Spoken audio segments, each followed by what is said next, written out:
Our guest tonight is Ring of Honor COO Joe Koff. How you doing? Fantastic, and thank you for having me. No problem, no problem. Well, Ring of Honor is returning to Las Vegas for Death Before Dishonor 14. What should wrestling fans expect from this marquee pay-per-view, and how excited are you heading into this event? Well, we're always excited. I will tell you that what fans can expect from this pay-per-view, which will be Friday night, next Friday night, Death Before Dishonor, it's number 14, as you said. So I think what fans have grown to expect is the style of wrestling that Ring of Honor really represents. And I think this show will be no disappointment to anyone. As a matter of fact, it should be. I think I'm very excited about it. The championship match between Jay Lethal and Adam Cole has been a long time brewing, and, Jay's bald head is testament to that. So I think we can expect to see a lot.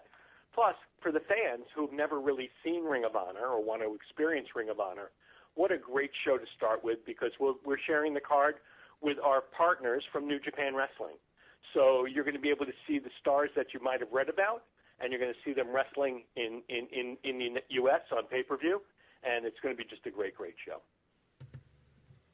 Mike, you mentioned the Jay Lethal against Adam Cole match at Death Before Dishonor, and Jay's been the ROH World Champion for well over a year at this point.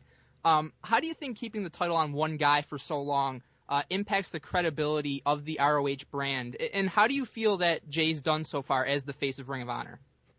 Well, I think the fact of his tenure speaks to the last question you asked. It's interesting. I grew up watching a champion who was the champion for as long as I can remember growing up, and I'm talking Bruno Sammartino. So I'm dating myself a little bit, but that's my roots go back to Manhattan and New York and growing up in that area. And, I never even thought about it.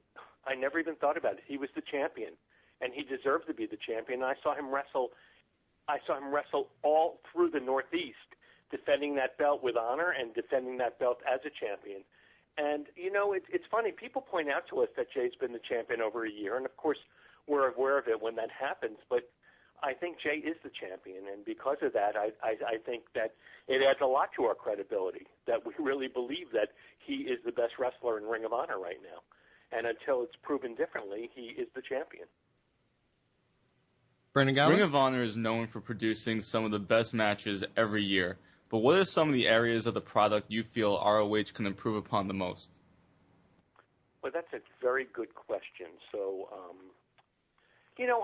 I would tell you that I think from a talent perspective and from an excitement perspective and the pure product and the craft and the art of our wrestlers and just the sensibility of our fan and our relationship to the fan, I think we can always improve. I would never want to be in a day at work where we couldn't get better. I think the couple of areas that I'd like to see us do, I think I'd like to toy with the idea of a 2-hour program. We are a very sleek 1-hour program on a weekly basis. We have fairly good distribution. I'm pleased with that. I would like to see us get maybe to a broader national place like we had with Destination America. And, because we are not in a set place and we don't travel with 10 semi-trailers, production will always be something that we will always look to improve. But a lot of that is building-based, and I think it's important that we go where the fans are, which is why we take our show on the road. So I think those are a couple of things that I would like to see probably us do a better job with. Well, television distribution is a major key to success for any company. When we had Paul Heyman on here, he was adamant. That's number one for most companies to find success in today's market and over the last several decades, to be honest with you. What is the short-term future of Ring of Honor TV on Sinclair Broadcasting, on Comment, and moving forward? And what are the long-term goals of the company on television? That's a great question as well. First of all, there's no short term. Sinclair Broadcast is a broadcaster. We own own and operate 172 television stations in 81 markets. We control programming and content on over 400 channels. So this is a part of Sinclair. So the short term is exactly as you see it.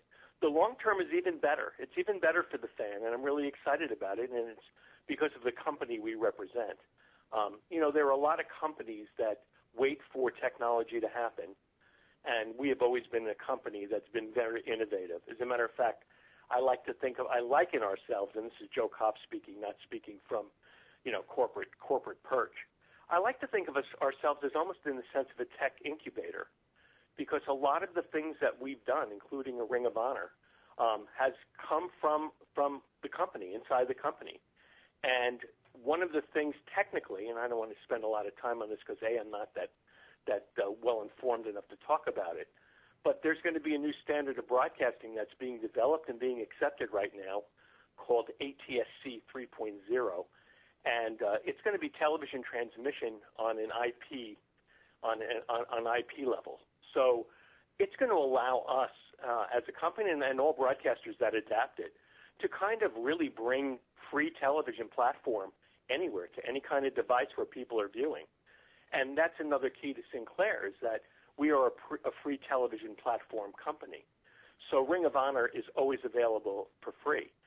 If you can get our signal no matter where you live, or you can get a signal of the stations that carry us around the country, you can get Ring of Honor without having to pay anything extra for it. And that's something we believe dearly in, and I think that says a lot about us. Mike, you're on? ROH had a short run on Destination America last year, which allowed the product to reach more homes than ever before. Why didn't that end up being a longer-term partnership, and how successful do you regard that venture in retrospect? Well, I think it was very successful in retrospect because it expanded my brand even for that short period of time that we were on, and I think it allowed more people to see us and allowed more people to experience us. The question as to why did it not go longer, I think had to do with the management shift at Destination America, which is not uncommon in the programming business. I mean, we're all fighting for audience, and we're all fighting to do the best thing for our stations. And this is Destination America is a programming channel, and I think they wanted to go more in the I don't want to call it the occult, but ghost whisperers and stuff like that. And I think the wrestling product as a product has a tendency to be an isolationist product, unless you're on a full wrestling channel, which doesn't exist except in over the top with the WWE or on my website ROHWrestling.com, where you can get tons of videos on demand. It doesn't lend itself around other product unless you're a male-oriented station or a combat-oriented station. So I think Destination America just made a programming choice. But I was thrilled to have that exposure. With Comet TV, actually, with our clearance on Comet, which is science fiction genre, across the country, we actually clear more homes than Destination America. So we didn't lose out on that part. BG? Ring of Honor has one of, if not the most passionate fan bases in wrestling. You touched on this earlier with distribution, but what else would you like to see ROH do to further grow the audience? I'd like to go international. I'd like to take us more on an international. We're embarking on our first international tour that we are promoting in the UK in November. I would like to be able to get to the point where we can go into some bigger buildings. But we're getting there. This has been an amazing, amazing journey, and it started in 2010 when I met with Kerry Silkin, the original, the owner of Ring of Honor at the time, and talked to him about expanding his brand and taking it to places he was not able to do. And in that, and he agreed finally, and after back and forth, we were able to debut a product on September 24th, 2011, which is when Ring of Honor television began. And we're in the 250th episode, and that's a lot of content that we've created. Not to mention all the content with our VODs. Every house show that we do is recorded and available to the fans. So I think we've done a really good job in creating a brand, and it's a brand that, as you said, the fans love. And quite frankly, it was that reason that I was so passionate about getting involved in Ring of Honor, was the relationship with the brand and the fan, because I've been through wrestling all my life, and I'm one of those fans that really never grew out of it, and I was able to find a way to stay in it. There's moments when you go to a Ring of Honor event, and I think you guys probably have been, and if you haven't, you need to come. when the arena and the fans and the guys all become one. And it's almost like if you're an athlete getting into the zone. It just happens, and then you realize you're in the zone. But those moments are so magical for my wrestlers and for the fans and for all the people that are involved. That's the magic of Ring of Honor. I want to keep that. I want to keep that, sustaining that. I want to keep that going. And I think we've done a very, very good job in doing that. Well, shifting gears a little bit here, over the last several months, we've seen several big names depart Ring of Honor for other companies. What are your thoughts when an ROH star leaves for WWE or TNA or other opportunities, and what kind of efforts has the company made to keep its existing stars under contract? Well, I want people who want to work for Ring of Honor. I mean, we're trying very hard to become the promotion of choice. And a promotion of choice for fans, a promotion of choice for advertiser, a promotion of choice for the talent. I don't blame guys if they have if they see a better opportunity somewhere. I mean, I think we would all do the same thing. I think we have done a very good job in creating a culture. I think our culture is definitely different than other wrestling companies and wrestling promotions, and we provide steady work. We tour. We do TV. We don't wrestle 200 days a year, and because of that, obviously, economically, there's going to be a difference. But I certainly don't begrudge anybody who thinks that they can do better for themselves.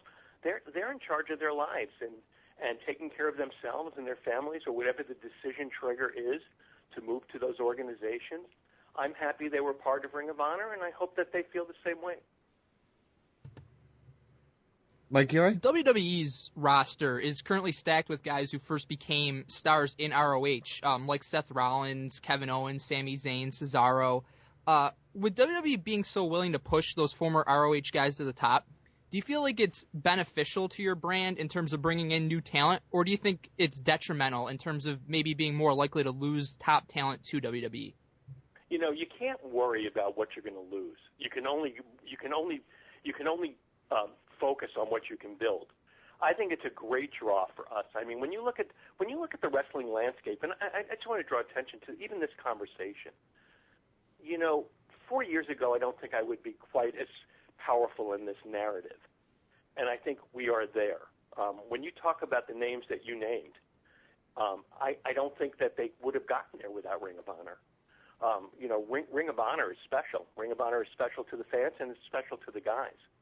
And because of that, I think we have an aspirational promotion to keep bringing in talent that may make it to WWE, that guys might want to go to WWE, but I have to tell you something. I feel pretty confident that I have guys that are very happy being in Ring of Honor. And that level of talent is still going to be coveted. It just may not be attained. So I have no issue with that. I'm proud of that. And, the guys that wrestled for me that are now in WWE, I think we played a little bit of part of their success, and I can take a lot of solace in that. BG, final question? Who on the current ROH roster do you think is on the verge of becoming a bigger star than they already are? I'm asked that a lot, and I deflect that a lot because I love all my children and all my guys equally. I think, though, obviously that, like a baseball team, you have batters 1 through 9. Look, I think the world of my people, but a guy like Lio Rush, who is just starting, is just going to be a sensation. I mean, he's going to learn his trade, he's going to learn his craft, he's going to keep getting better at it. He's a very, very exciting performer. At the same token, some of my veterans, I still get thrills when Jay and Mark Briscoe walk into the ring. Adam Cole and what he's done with the Bullet Club, and if I don't name them all, I feel like I'm slighting them all. So I'm not evading the question. I just think that all of our guys could be main eventers in most other promotions and hold their own in any promotion. That's how good I think they are. Well, a huge thank you to Ring of Honor COO Joe Koff for coming on the show. Tell the fans where they can support you and the ROH product. Well, if you live in a Sinclair Broadcast Group market, and we're in 71 of them, you can certainly watch our program weekly on your local TV station. I would just do a search for ROH. We are also in select cable and select on select cable systems and select TV stations in markets like Atlanta and Dallas. You can always catch up on our product on ROHWrestling.com. We are available on Comet, which is seen on Wednesday nights. We are available on the Fight Network, and we are also available on the Fight app. So there's a lot of places that you can catch Ring of Honor. But let me just draw attention to our big event on August 19th, and that is our Death Before Dishonor pay-per-view, Death Dishonor 14, featuring world champion Jay Lethal up against Adam Cole, the man who shaved his head. Really first-time matchup up to the TV championship. And, you know, the TV championship in Ring of Honor is very, very well thought of and very, very important because we're a TV company. Bobby Fish, our current champion, will be facing Mark Briscoe for the first time. Triple threat ROH Tag Team Championship. The Japanese are coming. You know, all of the stars from New Japan. This is a show that will just everyone will enjoy. I expect, like I expect with any Ring of Honor show, I always say, when people say to me, what's the best Ring of Honor show you've been to, I always say the last one, because that's how I feel. The ones in Philadelphia, by the way. Anytime it's in Philadelphia. Those are fantastic. That arena, you know, there's something magical about that arena, and I think that just, again, that's that spirit, that's that moment in time that I always talk about what happens. You can really feel it in Philadelphia. You'll feel it on December 2nd in the Hammerstein. We're going back to the Hammerstein Ballroom in New York, and that's a magical arena. Turner Hall in Milwaukee has that same kind of feel. So if you haven't experienced Ring of Honor live, I'm going to tell you it's just fantastic. And if I'm at the building, come up and tell me it's your first time. Let me welcome you formally. I look forward to that.